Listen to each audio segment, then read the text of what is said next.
Hello, my name is Rosanamod, and welcome to the rosanamod podcast. Want to modify your life? That is corny, but I'm going to keep it in there. This variety show brainstorms solutions for everyday challenges, unlocks your secret potential, think outside the box with creative ideas that improve your business and your life. Get inspired with special guests, get motivated with how-to projects for the whole family, and learn that life is too short for anything less than being happy. Laugh with me or at me, it doesn't matter. Somebody's going to laugh.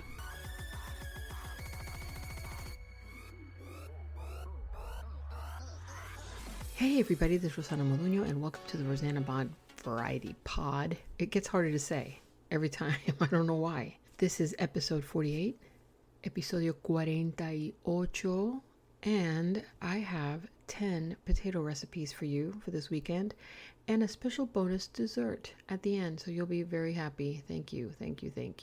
Do I have any updates? Yes, I do.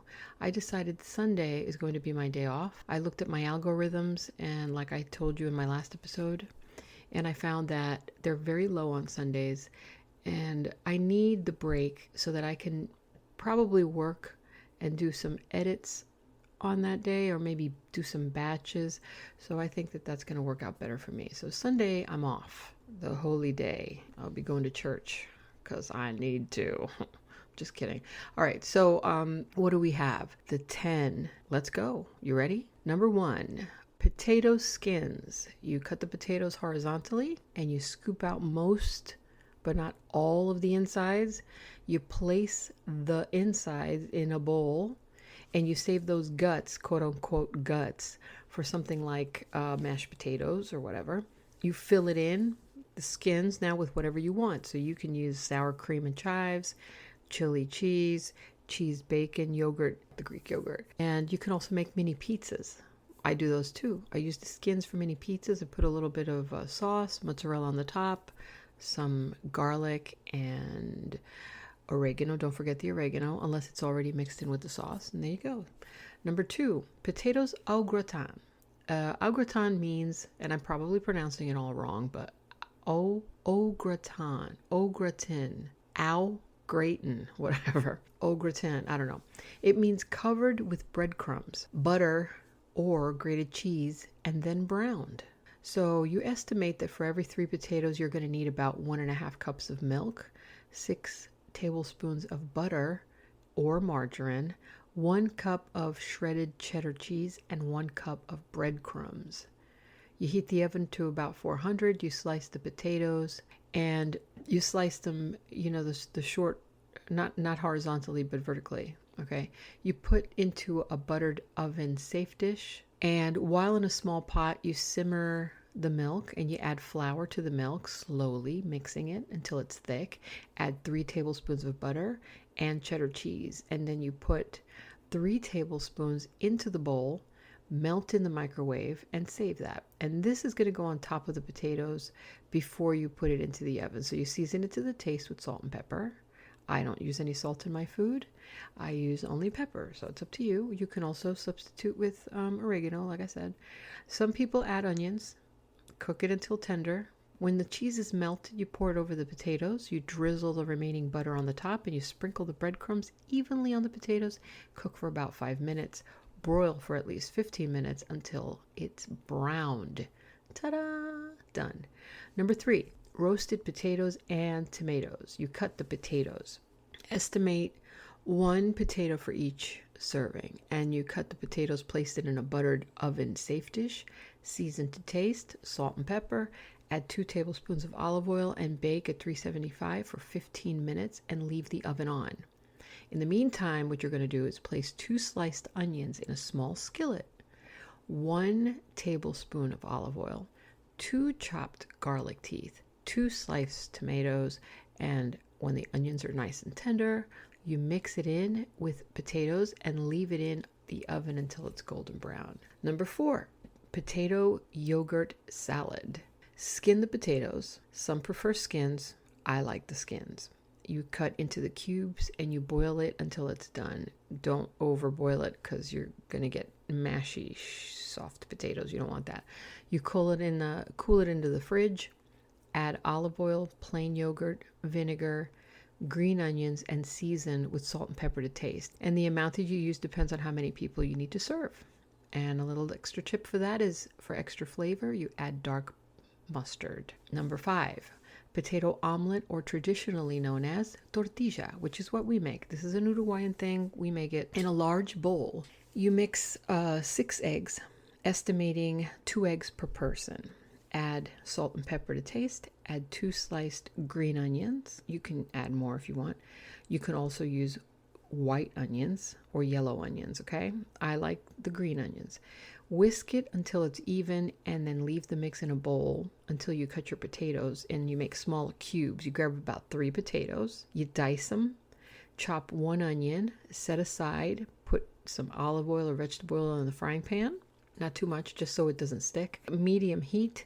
Fry the potatoes until they're golden brown, and then you add the chopped onions, because obviously the onions take shorter time to cook, so you want to put those after, or else you'll burn your onions.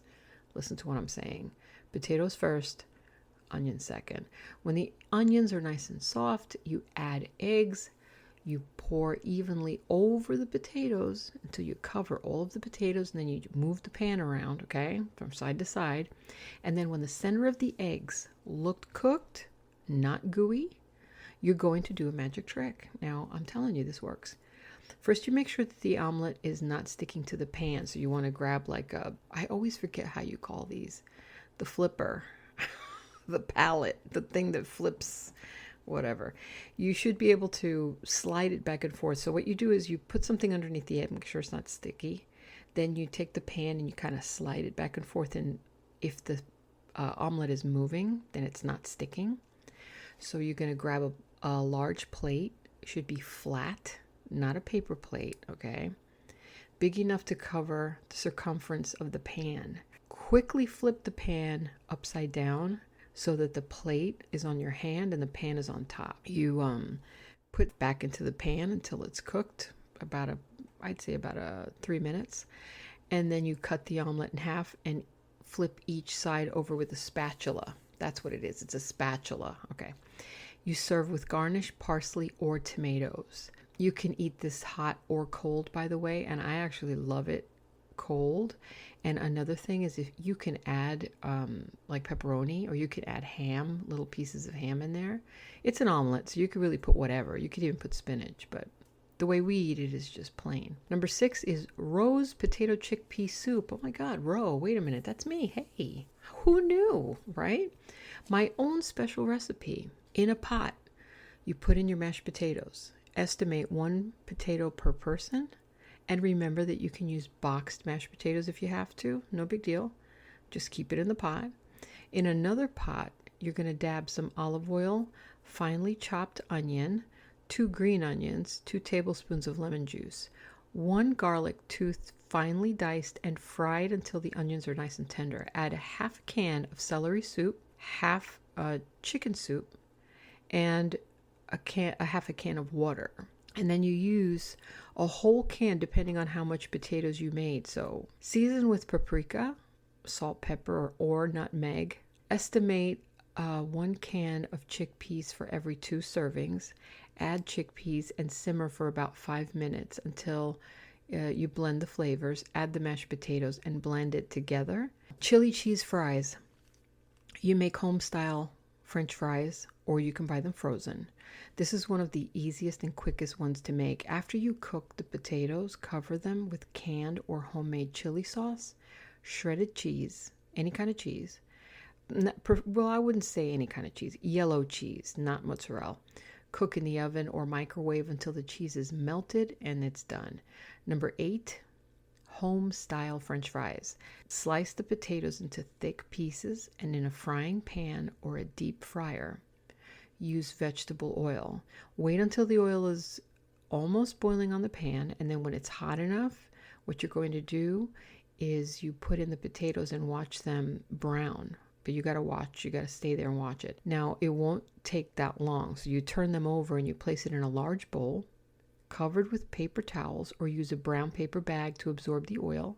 Put in some salt. Shake the bag when you're done. And if you don't have a paper bag, you set it in paper towels and then remove it and place it in an oven-proof dish and stick it in the oven just to toast it and make it crispier. Here's a tip. The hotter the oil, the less oil will absorb into the fries because they don't need to sit in the oil that long, okay?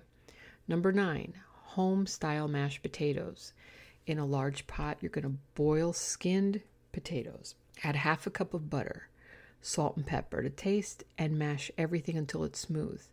Now, this is where I cheat with the boxed potatoes. This is where I mix it. Sometimes I use too much milk and I miss my measurement, so I use the boxed potatoes. When it's done, I add parsley and garnish. And here's something else that I do. Sometimes I'll put in some cheese and I'll mix the cheese in with the potatoes, okay? And a tip, the type of potato that you use really doesn't matter for mashed potatoes. I've had this question before. Golden and yellow are actually the best that you can use, even the red or the baking potatoes. But the golden yellow I found to be the best flavor for some reason. Number 10, mom's stuffed potato in sauce. You're really going to love this. Although the stuffed potato or it's called papa rellena or stuffed potato, is a traditional Peruvian dish, they make it a little differently. My mother gave me her own special recipe here. Now you want to make the ground beef center first. So that's essentially the same recipe that you use for empanada. So you ground beef, you can use ground turkey, which is what I do, or you can mix ground turkey and ground beef, which is also something that I do. You chop onions, yellow or white, green onions, and season to taste with salt and pepper and always garlic. You fry the beef or the turkey burger until it's golden brown. Then you add the onions and the seasoning. You put it in a bowl, and then you add 1 or 2 raw eggs to glue the mix together. Set the bowl aside. Grab baking potatoes. The longer the better. Peel or keep the skins on. Cut the tips about an inch down and set it aside. And you're going to be using this later, so just remember, use a knife or a potato peeler and hollow out your potato, but don't take out too much, and leave the other end unopened. So in another pot, you're going to make the tomato sauce. Now mom makes this using tomato paste, water, bay leaves, onions, garlic, and season. She does it the old-fashioned way, and sometimes I do that, but sometimes I don't. You can do whatever you want. Use your regular sauce. That's okay. Just make enough tomato sauce to cover the width of the potatoes that are laying down. So let's say about 4 to 5 inches inside the pot. And while it's on simmer, you're going to stuff the potatoes with meat filling. Place the potatoes in sauce one at a time. Add the potato tops to cut off that you cut off before. Medium setting, and this should be done in about 15 minutes. This is really a good meal. I mean, it's a meal just on its own. Even if you serve this with a salad, you're done. All right, so that's it for the meals, for the 10 meals. So in recap, potato skins, potato au gratin, roasted potatoes and tomatoes, potato yogurt salad, potato omelet, or traditionally known as tortilla, roast potato chickpea soup, chili cheese fries, home-style French fries, home-style mashed potatoes, and finally, mom's stuffed potato in sauce. I have a dessert for you now, and also all of these recipes can be found at the end of this episode. I'll have a link there for you so that you can look at it and see how I ad-libbed a lot of this, but I did read off most of it, so it's easier because I wrote it. So there you go. And let's see. Now for the dessert. Looking for the dessert. Looking for the dessert. Rose and pistachio ice cream. What you're going to need is 2 scoops of pistachio ice cream, 2 drops of rose water, and you can find that in an organic store, so just look for it. Or you can look online. 6 pistachio nuts, 1 scoop of vanilla ice cream. That's optional. You don't have to mix it. I don't use the vanilla, but some people do. 2 tablespoons of whipped cream, again, optional. Simple recipe. Take a couple of scoops of pistachio ice cream, You could break it up in color and taste by adding vanilla, like I said. 2, add a couple of drops of rose water. Now, the rose water is really strong. It smells like perfume, literally. If you put more than 2 drops, it might overwhelm the pistachio. So just be careful. You might even just want 1, but I use 2. Crunch some pistachio nuts over the top, and all you're going to do is just break them up, and you can use a little whipped cream to diffuse the rose water, which is optional, and it works. If you put too much rose water, like by accident, you want to dilute it with whipped cream. I think it would help a lot. It does help a lot. Or vanilla ice cream. It smells a lot like perfume, and it's going to taste like it. So if you remember, if you guys in Brooklyn, I'm going to take you back. Do you remember those violets, the little purple candies? It reminds me of that, even though violets are lavender. It's kind of like that. If you don't like violets, you might not like this ice cream. So, but that's it, rose and pistachio ice cream. And it's actually a Middle Eastern dessert. It's from I can't remember where, but it's definitely Middle Eastern. And that's where I went. I went to this Middle Eastern restaurant, and they had this as a dessert.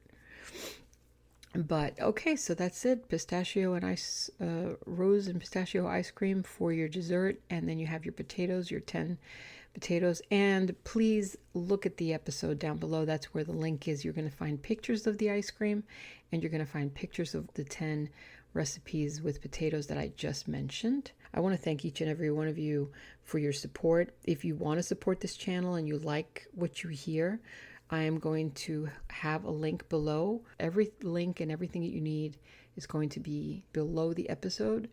I have all of my links there. If you have any questions, you want to contact me, remember, I am at rosanna@email.com. Not to be confused with Gmail, it's email.com, as in E. Saturday, tomorrow's going to be Spanish Day, Spanglish. Happy Spanish Saturday. Excited about that myself. Yes, I am. Where'd that accent come from? I don't know. See, this is what I'm talking about. This is what happens when I'm tired. This is a nighttime recording, by the way. Usually I get up at 5 and I do it in the morning, but tonight it was one of those things. And the worst part is I'm losing my voice, and I'm nasally. So I can feel that I'm nasally, and I don't like how that feels. So God bless you all. And what do we say?